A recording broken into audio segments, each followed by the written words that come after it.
Kali ini saya akan mengulas sebuah topik mengenai pemahaman cobaan hidup. Cobaan hidup merupakan suatu hal yang seringkali dialami oleh setiap manusia dengan bentuk dan porsi yang berbeda-beda. Setiap manusia pasti memiliki cobaan hidup yang sesuai dengan kesanggupan diri mereka masing-masing dan tidak akan melebihi batas kesanggupan dari diri mereka masing-masing. Kemudian, saya akan menjelaskan mengenai tujuan adanya cobaan hidup. Yang pertama yaitu dengan adanya cobaan hidup dapat melatih kesabaran diri kita. Kemudian yang kedua, dengan adanya cobaan hidup dapat melatih keikhlasan diri kita. Kemudian dengan adanya cobaan dapat melatih seberapa kelapangan hati kita. Yang keempat, mengukur keimanan diri. Dan yang terakhir yaitu dapat mengukur ketakwaan diri kita. Kemudian hikmah adanya cobaan hidup yaitu yang pertama, kita menjadi pribadi yang lebih bisa bersabar lagi. Kemudian yang kedua, kita menjadi pribadi yang mempunyai keikhlasan hati.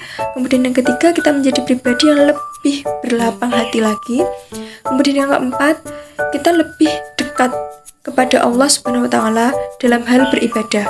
Kemudian yang kelima, kita lebih bertakwa daripada sebelumnya kepada Allah Subhanahu wa Ta'ala.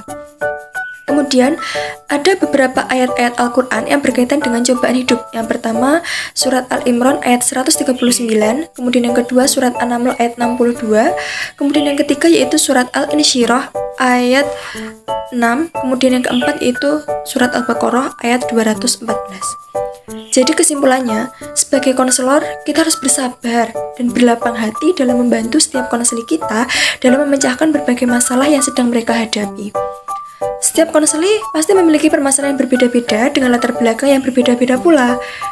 Jadi, kita sebagai konselor itu harus bisa memberikan suatu bimbingan dan konseling yang sesuai dengan apa yang sedang konseli kita butuhkan untuk memecahkan berbagai masalah yang sedang mereka hadapi dengan rasa emosi yang tepat, sabar, dan berlapang hati. Bahkan, kita sebagai konselor juga harus bisa memberikan pemahaman yang tepat dan mudah dipahami oleh konseli kita mengenai apa sih arti dari cobaan hidup atau arti dari berbagai permasalahan yang sedang mereka hadapi tersebut.